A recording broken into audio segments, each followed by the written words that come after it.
குறவைகள் முழக்கத்தோடு திடீரென தெருக்கள் சுற்றி தேவியும் மன்னராக படுமிசை பதியின் உள்ளே பதிந்து வந்து இருந்தார் அன்றே என்ற திருவாசகத்தோடு நேற்றைக்கு நாம் அந்த அம்மைமார் திருமணத்தை கண்டுகளித்தோம். இன்றைக்கு நாம் ஐயா அங்கே இருந்து பதியிலே அந்த தாமரை பதியிலே அமர்ந்து கொண்டிருந்து திருநாள் நடத்த வேண்டும் என்று முயற்சி செய்கின்றார்கள். அப்படி திருநாள் நடத்தி வருகின்றார்கள். சிறப்பான திருநாள்.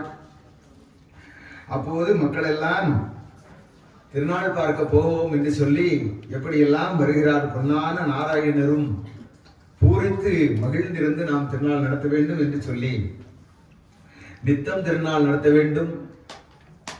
அப்படி நாம் நடத்தி இந்த மக்களுக்கெல்லாம் நல்லது வழங்க வேண்டும் என்று சொல்லி நினைத்து கொண்டு ஞாயிறாட்சி திருநாள் நடத்த வேண்டும். நித்தம் திருநாள் நடத்த வேண்டும். ஞாயிறாட்சி என்பது மிக அருமையாக இருக்க வேண்டும் என்று சொல்லி நினைக்கின்றார்கள். அப்படி இருக்கின்ற அந்த வேளையிலே இந்த மக்கள் எல்லாம் என்னதெல்லாம் கொண்டு வருகிறார்கள் பாருங்க. நாளைக்கு திருநாள் நாம் முந்தி பார்க்க போவோம் என்று, நாளைக்கு திருநாள் ஐயாவுக்கு நாம் முன்னாலே போயிடணும் அப்படின்னு சொல்லி சனிக்கிழமை அங்கிருந்து புறப்பட்டு வந்து விடுகிறார்கள். அப்படி வந்து அந்த மக்கள் எல்லாம் சிறப்பாக பால் பழங்கள் என்னென்ன தேன்கனிகள் என்னென்ன உண்டோ அத்தனையும் எடுத்துக்கொண்டு கட்டு அன்னமும் எடுத்து, அன்னைக்கு கட்டுச்சோறுன்னு சொல்லுவோம். கட்டுச்சோறு கட்டிக்கிட்டு தான் போகணும். வழியில எல்லாம் வழியில ஒன்றும் இந்த மாதிரி 5 ஸ்டார் 3 ஸ்டார் ஹோட்டல்லாம் ஒன்றும் இருக்காது. அன்னைக்கு எல்லாம் ஒரு உருண்டையை கட்டிட்டு அப்படி தோலில் போட்டு தொழில் அரிச்சு அப்படி உள்ள வச்சு கட்டி அப்படி கட்டுச்சோறு கொண்டு போகணும். அப்படி கட்டணமும் எடுத்து அப்படி கொண்டு வருகின்றார்கள். பெட்டி சீலை கொடுத்து. இன்னைக்கெல்லாம் அப்படி இல்லை. இன்னைக்கு 250 சீலை ஒவ்வொருத்தரும் வச்சிருக்காங்க. அன்னைக்கு அப்படி பெட்டிக்குள்ள ஏதாவது ஒரு நல்ல சீலை அன்னைக்கு தான் இருக்கும். பெட்டிக்குள்ள பட்டு சேலை அதான் இருக்கும். அந்த பட்டு சேலையை எடுத்து உடுத்துட்டு திருவிழாவுக்கு போவோம் என்று சொல்லி மக்கள் எல்லாம் வருகிறார்கள். அப்படியெல்லாம் வருகின்ற போது ஐயா இங்க கொட்டைகள் எல்லாம் இட்டு, சின்ன சின்ன கொட்டைகள் அப்படி இட்டு மக்கள் எல்லாம் தங்குவதற்கு வசதியாக அன்னங்கள் காரியங்கள் எல்லாம் மக்களிடம் இருந்து வாங்கி இங்கே வைத்து அன்னம் மருந்துவதற்காக எல்லா ஏற்பாடுகளையும் இந்த துவைத்த துவையல் பண்டாரங்களை வைத்து இந்த வேலைகளை எல்லாம் ஐயா செய்து கொண்டிருக்கின்றார்கள். அப்படி இருந்து ஐயா இருந்து மாலாய் இருந்து மகிழ்ந்து அலங்கரித்து பெருமாளாக இருந்து அங்கே அலங்காரமாக ஐயா உட்கார்ந்து இருக்கின்றார்கள். அப்போது இந்த திருவிளக்குகள் காளாஞ்சி இவைகளை எல்லாம் ஐயா அதாவது ஒரு வாகனம் எடுத்து அப்படி ஐயாவை தூக்கி வைத்து சுமந்து அப்படியே கொண்டு வந்து திருநாள் நடத்தி திருநாள்கள் எல்லாம் நடத்த வேண்டிய. ஏன் திருநாள் நடத்துறேன்னு சொன்னா எத்தனை 1000 பேர்கள் பிழைக்கிறார்கள் என்பதை நீங்க பார்க்கணும். விவசாயில இருந்து அத்தனை பேரும் பிழைப்பார்கள் திருநாள் நடத்தலாம். அதுக்கு தான் திருநாள் நடத்துறது. திருநாள் எதுக்கு நடத்துறோம்? எத்தனை பேர் பிழைப்பார்கள், எத்தனை பேருக்கு வேலை கிடைக்கும், எவ்வளவு பேர் என்று சிந்தித்து பாருங்கள். பூ விளைய வைக்கிறவர்கள், அந்த விவசாயி, அந்த பூவை பறிச்சுட்டு வர்றவங்க, அந்த பூவை இங்க கான்ட்ராக்ட் எடுத்து எடுக்கிறவங்க, இங்க விற்கிறவங்க, அதை கட்டுறவங்க, அதை கட்டி சேல்ஸ் பண்றவங்க, எத்தனை பேர் அதில் பிழைக்கிறார்கள் ஒரு விஷயத்திலே. இதே மாதிரி எல்லா விஷயத்திலும் எல்லாரும் பிழைப்பார்கள் திருநாள் நடத்தணும். இங்க பாரு, ஒரு செட்டுக்காரங்க, ஒரு மேலக்காரங்க, எல்லாருக்கும் அது ஒரு தொழில். அப்ப எல்லாரும் நல்லா இருப்பாங்க. அப்படித்தான் திருநாள் நடத்துகிறார்கள். ஐயா இருந்து நாம போட்டிட்டு நல்லதை பார்த்துட்டு மடவார் எல்லாம் மகிழ்ந்து தெருவில் வரவே. எல்லா மடவார்களும் தெய்வ மடவார்கள் எல்லாம் தெருவோடு வருகிறார்கள். அப்படி கொண்டு வந்து அப்படி அந்த திருவிழங்கள் எல்லாம் சுற்றி ஐயா தினந்தோறும் அங்கே திருநாள் நடத்தி கொண்டு இருக்கிற சாமி தோப்பிலே நித்தம் திருநாள் நடத்தி கொண்டு இருப்பது போலே ஐயா என்ன தினந்தோறும் காலையில சாமி தோப்பில, சாயங்காலம் காலையில வாங்கணும். அப்படி எல்லாரும் சிவசிவ அரகரா என்று சேவித்து வருவார்கள். அப்படி ஐயா இருந்து நடத்தி கொண்டு இருக்கின்றார்கள். அப்படி இருக்கின்ற நேரத்திலே ஐயா மெய்யதிலே வெண்பதமும் மெனுக்குடனே அணிந்து உச்சி கொண்டை கோர்த்து உயர்ந்த சுரைக்கூடு விட்டு உச்சியிலே கொண்டை போட்டுருந்தேன். நம்ம ஆசிரியர் ஐயா போட்டுக்கும்போது உச்சி கொண்டை போட்டு பெரிய சுரக்கோடை கையில போட்டுட்டு அப்படி மெச்சு துளசி மிகு மாலையும் அணிந்து துளசி மாலை எல்லாம் போட்டுக்கொண்டு கச்சிதமாக ஐயா ஜனங்கள் எல்லோரும் போற்றி வர கட்சியாய்னா எல்லாம் சேர்ந்து மொத்தமாக சேர்ந்து எல்லோரும் போற்றி வருகின்றார்கள். கைக்குள் நிற்கின்ற சீசர் காவி வஸ்திரம் அணிஞ்சு நம்மள மாதிரி காவி வஸ்திரம் போட்டுக்கோமா, நம்மளும் அதே வேடம் போடுவோம். ரொம்ப அதுக்குத்தான் வேடம் போட்டுருக்கு. மெய்க்குருவை போட்டி மேலில் ருத்ராட்சம் விட்டு தந்து போட்டுக்குமா, நம்மளும் மெய்க்குருவாகி இறைவனை போட்டி மாத்திரை கோல் கையில் எடுத்து சுரைக்கோடு விட்டு மெய்யதிய புக்கணமும் மேலதிலே நாம விட்டு ஐயா குருவை என்று அவர்கள் மிக போட்டி வர. ஐயா குருவை என்று சொல்லி நம்மளும் எல்லோரும் போட்டி வருகிறோம். அப்படி வருகிற நேரத்திலே ஆராதனையாய் அருள் கொண்ட பெண்ணாள்கள் எல்லாம் அந்த பெண்கள் 7 பேர் திருமணம் பண்ணாலும் அவங்கள ஆராதனையா வருகிறாங்க. அது திருமணம் பண்றதுன்னா அன்னைக்கு திருமணம் எப்படின்னா நேற்றுக்கு அதை சொல்ல முடியல, இன்னைக்கு நேரம் இல்லைன்னு வச்சுக்கிங்களேன். சின்ன குழந்தை அவங்க கேட்ட வராங்க இப்படி 10 வயது நிரம்பி இருக்க வேண்டும் நாங்கள், அதற்கு மேலே எங்களுக்கு வயது வரக்கூடாது, இதுதானே கேட்டாங்க. அப்போ 10 வயது பெண்களாகவே நாங்கள் எப்போதும் இருக்க வேண்டும், கன்னியர்களாகவே இருக்க வேண்டும் என்ற நிலையிலே அவர்கள் இருக்கிறார்கள். அப்ப அங்கே வந்து ஆடினவர்கள்லாம் ஆராதனையாகத்தான் ஆடி காண்டம் படித்தார்களே தவிர அந்தந்த கூட்டுக்குள்ளதான் வந்து நின்று அந்த கன்னிமார்கள் வந்து ஆடினார்கள். இதுதான் இதாங்க நடந்தது. இகனை திருமணம் தான். அங்க என்னமோ ஐயா வந்தாரு, 7 பொண்ணு கட்டினாரு, அங்க குடும்பம் நடத்தினாருன்னு சொல்லி எல்லாம் பேசிட்டு இருப்பாங்க. 10 வயசு பிள்ளை பிராயம் கேட்கிறாங்க. 10 வயசு பிள்ளைய வந்து கல்யாணம் பண்ணியா குடும்பம் நடத்தினாரு? யோசிக்கணும் மக்கள், நல்லா நம்ம சிந்திக்கணும். சிந்திக்கிறதுக்கு தானே மூளை தந்திருக்காங்க நம்மளுக்கு. அப்போ இவ்வளவுதான். அவங்க 7 வயசு, 8 வயசு, 10 வயசு, 12 வயசு இப்படித்தான் வந்து அங்க வந்து நின்று இது பண்ணி காண்டம் படிக்கிறாங்க. அப்படி அந்தந்த கூட்டுக்குள்ளே அவர்கள் நிற்கிறார்கள், நின்று காண்டம் படிக்கிறார்கள். அப்படி படித்துதான் அவர் ஐயா வந்து ஆட்கொள்கிறாங்க. இது வந்து மக்கள் வந்து தவறுதலாக புரிகிறார்கள். அது அப்படி அல்ல. அது இறைவனுக்கென்றே அவர்கள் பிறந்தவர்கள், இறைவனுடைய ஐக்கியமாகிறார்கள். இறைவன் எப்படி கண்ணுக்கு தெரியாத சக்தியாக இருக்கிறானோ அவர்களும் இப்படி கண்ணுக்கு தெரியாத சக்தியாக இருந்தார்கள். அந்த சக்தியை வந்து ஆடும்போது ஆராதனையாக வந்து ஆடுகிறார்கள். அப்படி ஆடி அப்படி பின்னாலே வந்து கொண்டே இருக்கிறார்கள். அப்படித்தான் அவர்கள் வருகிறார்கள். ஆராதனையா அருள் கொண்ட பெண்ணார்கள் எல்லோரும் அப்படி ஆராதனையாக நாராயணர் பெண் நல்ல கீதம் பாடி தங்கரத்தின தொட்டிலில் சுவாமி மிக இருந்து, தங்க நவரத்தின தொட்டிலே சாமி இருக்கிறார்கள். அப்படி இருந்து சிங்கமுக லட்சுமியின் திருமுகத்தில் நின்றிலங்க. சிங்கமுக லட்சுமி திருமுகத்திலே, அந்த நாராயணனுடைய திருமுகத்திலே நின்று இலங்குகிறார். எப்போதும் அவன் வந்து தன்னுடைய மார்பிலே மகாலட்சுமி சுமந்து கொண்டு இருக்கின்றான் நாராயணன். அதுதான் வரலாறு. தன்னுடைய மார்பிலே சுமந்து கொண்டிருக்கின்றான். அப்படி அந்த அம்மையும் அப்படி அலங்கிரதமாக எல்லோரும் வருகிறார்கள். அப்படி வருகின்ற போது, உலாய் வருகின்ற போது பூமாரி பொன்மாரி பெரிய சலமாரி பூமாரி தொழிகிறது, பெரிய ஜலமாரி தொழிகிறது, தண்ணீர் இந்த மாதிரி பொழிந்து கொண்டே இருக்கிற பார்த்து எல்லோரும் இத்திருநாள் நல்லதென்று, எல்லா மக்களும் இந்த திருநாள் நம்ம நேரத்துக்கு நல்ல திருநாள் நடத்தணும் இல்லையா, இப்படி மகிழ்ந்து இருக்கிறோம்ல, அப்படி இன்னைக்கு திருநாள் நல்ல திருநாள் என்று சொல்லி எல்லோரும் சந்தோஷமாக இருக்கின்றார்கள். அப்படி இருக்கின்ற போது மாதரோடும் நாராயணர் மகிழ்ந்திருந்தார் அன்போரே. மாதர்களோடு நாராயணர் மகிழ்ந்து இருக்கின்ற போது நற்புடைய நாதன் நாயகிமார் தன்னோடு கூடி இருந்து குலாவி இருக்கையிலே, அப்படி கூடி இருந்து குலாவி இருக்கையிலே எப்படி வந்து அன்னைக்கு சொன்னாங்க இல்லையா, எல்லாருக்கும் இன்னும் ஒரு முகூர்த்தம் இருக்கிறது, எல்லாருக்கும் இன்னொரு பிறவி இருக்கிறது, 10வது பிறவி. இறைவனுக்கு நாராயணருக்கு 10வது பிறவி. இதுக்கு முன்னால 9ஆம் பிறவி.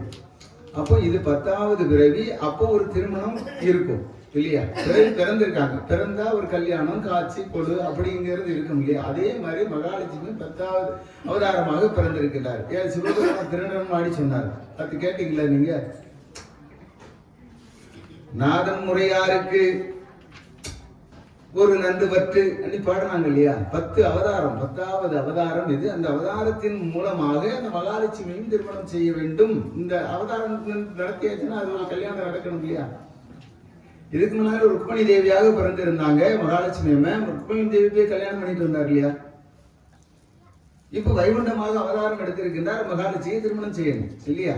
செய்யணுமா இல்லையா? செய்யணும். அதுதான் என்ன செய்யறாரு பாருங்க, வேடிக்கையின் விதியின்படியால். இது விதி தானே, ஒரு வேடிக்கை சொல்லி. என்ன மகாலட்சுமி நாராயணனுக்கு சொந்தம் தானே, அப்புறம் ஏன் போய் கல்யாணம் பண்ணணும்? அப்படி இல்லை, கலியுகத்திலே கல்யாணம் நடக்கணும். முந்தைய யுகத்திலே ருக்மணி தேவிக்கு கல்யாணம் நடந்தது, அதுக்கு மேல ராமருக்கும் சீதாலி தேவிக்கும் கல்யாணம் நடந்ததா. அப்போ அந்தந்த யுகத்துக்கு தகுந்த மாதிரி அந்த திருமணம் நடக்கணும். அதன்படியா இது வேடிக்கையின்படின்னு சொல்றாரு. ஏன்னா அவருக்கு உகந்த மனைவிதான், ஆனா இது ஒரு வேடிக்கை அப்படி என்று சொல்லி அந்த மகாலட்சுமி அம்மையை திருமணம் செய்ய வேண்டும் என்று நாராயணர் எண்ணுகின்றார். நல்ல புகழ் சீதா லட்சுமிக்கு நாராயணர் செல்லப்பட்டானதும் சிவந்த தங்க காரையதும். இன்னைக்கு அந்த அம்மாவுக்கு தான் நாங்க எடுத்ததிலே பட்டு இன்னைக்கு அமைஞ்சது அந்த அம்மாவுக்கு தான், மகாலட்சுமி அம்மைக்கு தான். அதனால நம்ம எல்லாத்துக்கும் இந்த வருஷம் செல்வம் தான். செல்வம் செழிக்கும், பயப்படாதுங்க. அதனால ஏன்னா அந்த அம்மைக்கு அப்படி அமைஞ்சது அந்த பட்டு. ஐயா என்ன சொல்லியிருக்காங்களோ இதே மாதிரி அந்த அம்மாவுக்கு பட்டு அமைந்தது. அது விலை கூடுதல்னாங்க, அதெல்லாம் பரவாயில்ல, போய் பார்த்துக்கலாம் அப்படின்னு சொல்லி ஒருத்தர் அதை எடுத்து கொடுத்துட்டாரு. அவரே எடுத்து என்ன விலையா இருந்தாலும் பார்க்காதுங்க, அதை பார்க்காதுங்க, அதை எடுத்து வைங்க, சரியா இருக்கு அப்படின்னு சொல்லிட்டாங்க. இப்படி செல்ல பட்டாளவும் சிவந்த கண்கள் காரையதும் இட்டு கல்யாணம் லட்சுமியை செய்யவென்று மட்டு நிகரில்லா மாயன் மனதில் நினைத்தார். தங்கத்தால் காரை தானதிய பட்டுகளும் அங்கே மிக வருத்தி ஆயுளைக்கு தான் கொடுத்து திருநாள் இகனை திடிமன் முழக்கத்தோடு பெருமாளும் லட்சுமியை பேராய் முடமுடித்தார் என்ற வாசகம். இந்த வாசகத்தை நாங்கள் எல்லாரும் படிக்கிறோம். படிச்சு முடிஞ்ச உடனே நீங்க நலடிக்கணும், குரல் விடுங்க. மணி சங்கு சங்கநாதம் எல்லாம் நினைக்கிடுங்க, சரியா? எல்லாம் சங்கநாதம் எல்லாம் எழுதுங்க. 4 வரி படிச்சேன்.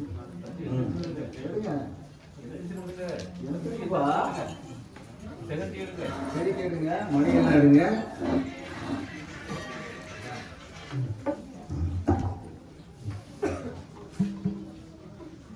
படிச்சு முடிச்ச பிறகு மேலேருந்து எழுதி படிச்சிருக்கீங்க. மேலேருந்து படிச்சீங்கன்னா செல்லப்பட்டு சிவந்த தங்க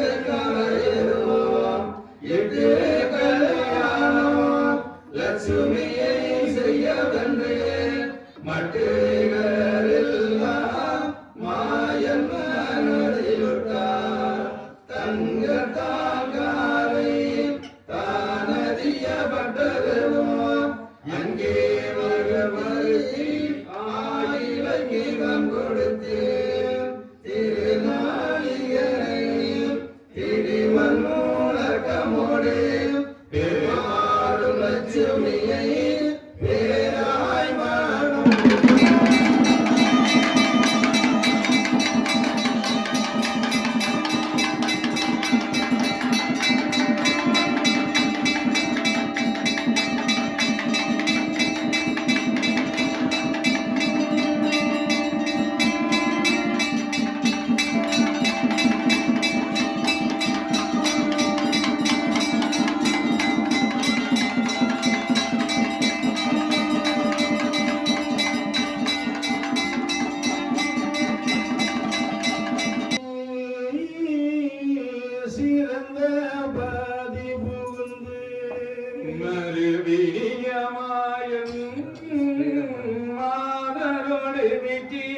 நல்லறிய நாளும் நன்றாயிருக்கையிலே வல்லதிரு தெய்வ மடவார்கள் எது சொல்வார். ஐயாவே எங்களையோ வாட தீருமாளே மையம் வளர்ந்த மாய தீருமாளே எங்களு நீரு போயுலகம் தனறிய மங்களமும் செய்தீரே மக்களையும் தாரும் என்ற அப்போது மாயன் அவர்களோடு புகழ்வார். இப்போதே மதர்களே என்னோடு கெட்டதற்கு நல்ல திவசம் நமக்கு வரும் அந்நாளில் வல்ல மகையாரும் மது மக்களையும் தாரோம் என்றார். அதுவரையும் நீங்கள் அதட்டாமல் இருங்கோ. இது உரைக்க நல்ல ஏந்திழை மதல்ல சந்தோஷமாக சுவாமி ரணக்கவர்கள் நந்தேரிரமும் வாய்த்ததொன்று செய்து அங்கே வாய்த்த புகழச்சுமியோ மாது மடவரேரோ ஏற்றதொன்று செய்து எப்போதும் வீட்டிருந்தார். நாரணரும் தேவியரை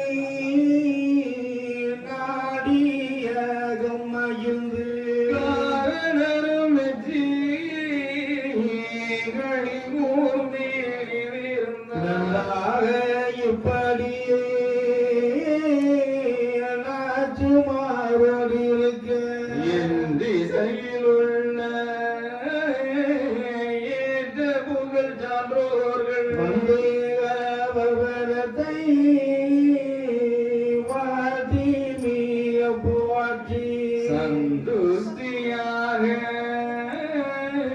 தாழ்ந்து நமஸ்காரம் இட்டு மனதில் நீனைதெல்லாம்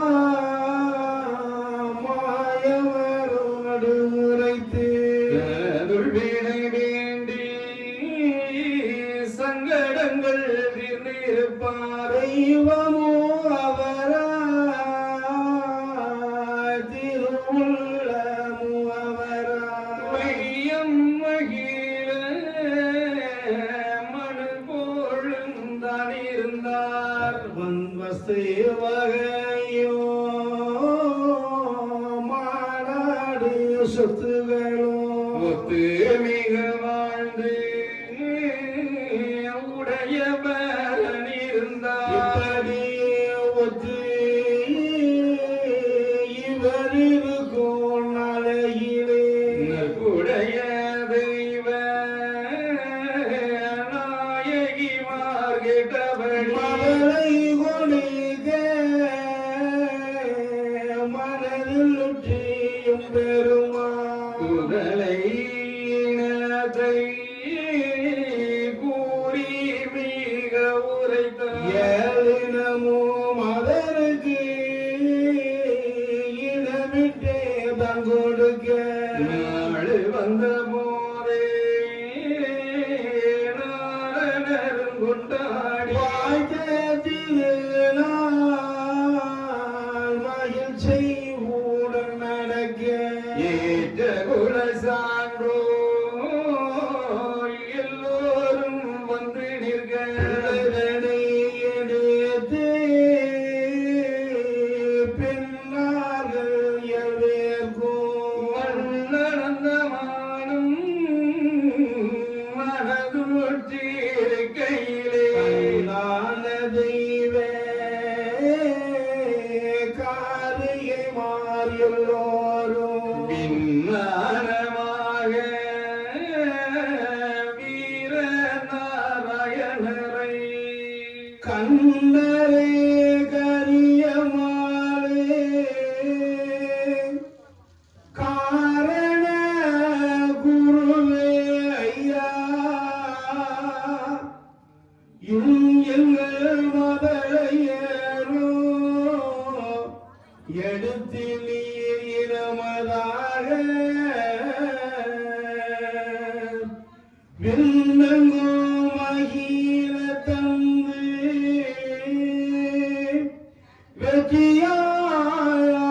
வெற்றியாண்டுகளோ மண்ணெங்கோ அலந்தமாலே மகாபர குருவே என்றார் நாத குருவே நாடும் எங்கள் மன்னவரே மாணவரே இன்று வந்த நாளன்றனவே இப்போது மகளை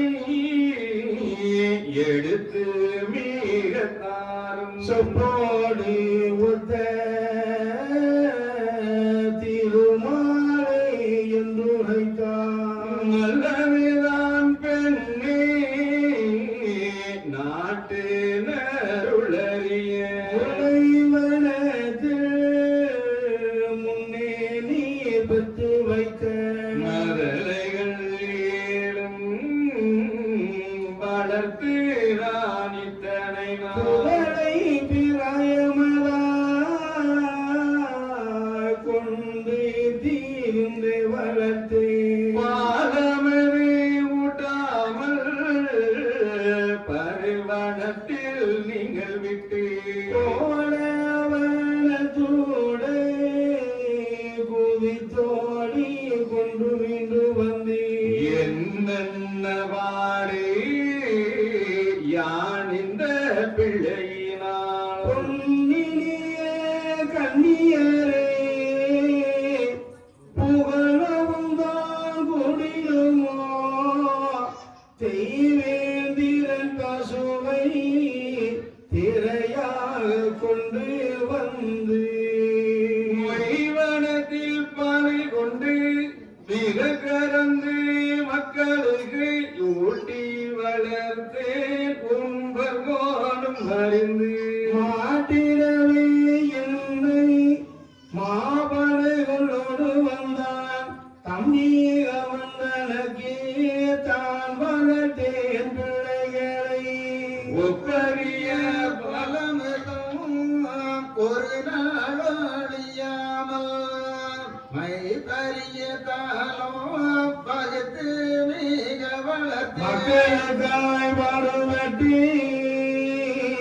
வைகை மண்ணும் சுமந்து சுக்கரன ஒரு சமைந்தே சொந்த மக்கள் வாழவென்று பின்னும் வந்த பிள்ளைகள் தான் பெரும்புவியை அட வைக்க துண்ணு நட்ட கலியில் தோன்றி கூறித்து வந்தேன் வந்தான குலத்தில் மாயன் என்ற மனுஷன் பின்பாகி கையை பிடித்து மிக இறுக்கி சாட்டை கொண்டு அடித்து தடியிரும்பில் விட்டு வைத்து ஓட்டி மிக செய்து குறி மிக அடித்து அரங்கி மணி மேடை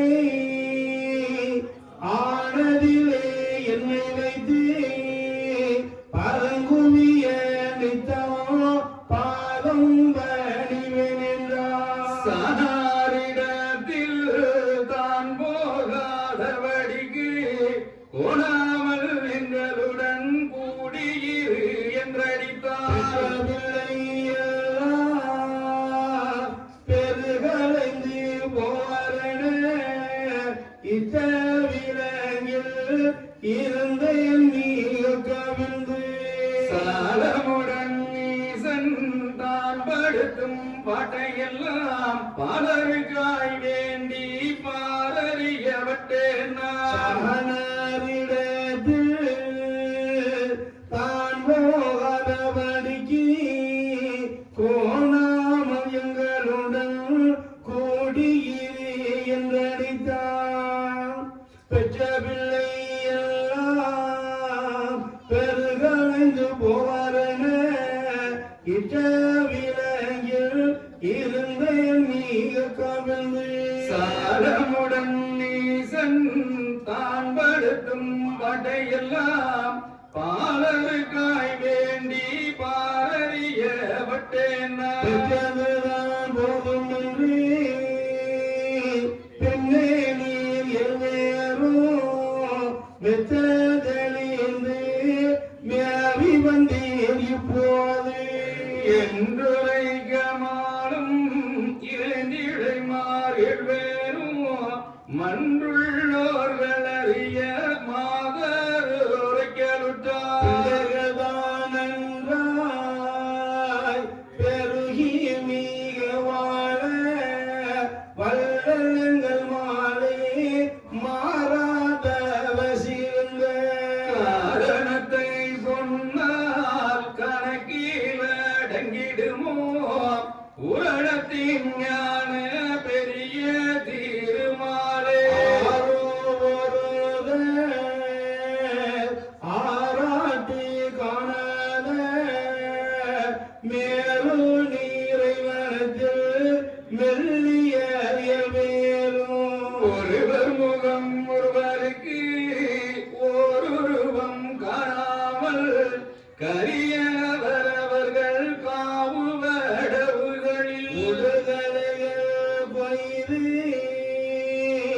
உற்ற முடி தவித்து கடுகனவை ஊசிதனில் கைவிரலை தனோன்றி ஆசை ஊரவருக்கு அக்கபக்க ஆசையற்று மாசை கருவறுத்து மயக்க வெறிதானறுத்து பாசம் வருத்து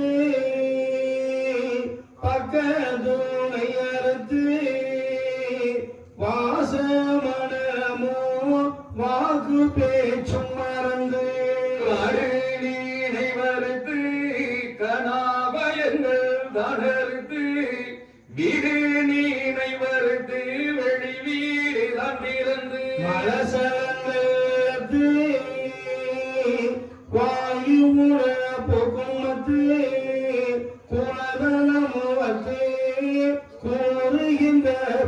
மத்து பேச்சு அத்து மூச்சு மத்து பெருவனத்தில் உம்மருளார் ஏச்ச தூச்சமது இராறு காலம் வரை உடம்பை நெடும்புத்து தன்னோடி பக்கமான் முளைத்து புற இனங்கள் தங்கோடி முட்டையிட்டு கொஞ்சி மூன்றாவது தான் பொறித்து வட்டணியாய் காடு வளைந்து எங்களை சூழ்ந்து கடுவாய் பூலிகரடி கனத்த குட்டிகள் என்று கடையி மிக புற்று கரையும் மிக வந்திருக்கும் ஆணையரே குட்டி அது பயின்று எங்களுடன் காணின்ற புற்றருகில் தன்னால் மிக வாழும் பிள்ளையானாங்கள் பெருக தவசிருந்த உள்ளமைகளெல்லாம் உலகே ஏறிதாமோ மானமற்று உணுமற்று 4 ஆண்டு வரை தானருட தஞ்சமென தபசு மிக புரிந்து பிள்ளைகள் அசையினார் பேருலகில் வந்தோமையா வள்ளல் எங்கள் மக்களனை மாயவரே தாருமையா தந்து புவியாள தலைவரே உம்முடைய விந்து வழி மக்களையும் விரைவாய் மிகத்தாரும் தாரும் என்று மாறலா தாழ்மையுடன் இதுரைக்க ஆறுணிகவா அச்சுதரோ எதுரைப்பா மாலே நான் இந்த வையகத்தில் வந்தவுடன் பாவேலில் நம்முடைய பஞ்சவர்கள் தன் வழியில் தேர்ந்து உந்தன் மக்களிலே சீசன் என தெரிந்து கூர்ந்து எந்த கையலுக்குள் கொள்ளுகிறேன் வேலையது இன்னாவார் என்று 7 பேரையும் எடுத்து நன்னகரி பார்க்க நாதன் ஈடுப்பில் வைத்து பட்டமிட்டு ஆடி மாதர் ஒருவருக்கு ஒருவர் கிட்ட விட்டு காட்டி கிளிமொழி மாத்தை கொடுத்தார் பாலரையும் பார்த்து பாவையரை பார்த்தவுடன் சீலமுள்ள லட்சணமோ சிற்றிடையும் ஒப்பனையும் ஒப்பம் என்று எல்லாரும் உம்பரும் தம்மையின்றார் செப்பமுள்ள மாதர் சிரித்து மனமகிழ்ந்து அன்று பெற்ற பிள்ளை 5 ஆனதிலே மன்றுதனை நாளும் அபாவி சோழனவன் உன்னாங்கிருவேரை கூண்டனவம் இதில் வந்து சொன்னீரே சுவாமி தோன்றி போகந்தாரோ தேன்மொழியே மாறே சென்ற பிள்ளை 2 மானதிய மக்கள் என மாயவரும் தான் உரைக்க அப்போது பெண்கள் அச்சுதரை தந்தார்த்து இப்போ வரவில்லையே எப்போ வருவார்கள் மை பெரிய கண்ணே மாதரன் தேவியரே செப்பினிலே நீங்கள் சென்ற மக்கள் எப்போவென்று சொல்லாத நாட்டு பொன்றிய கேலியை முடித்து நல்ல தர்ம நாடு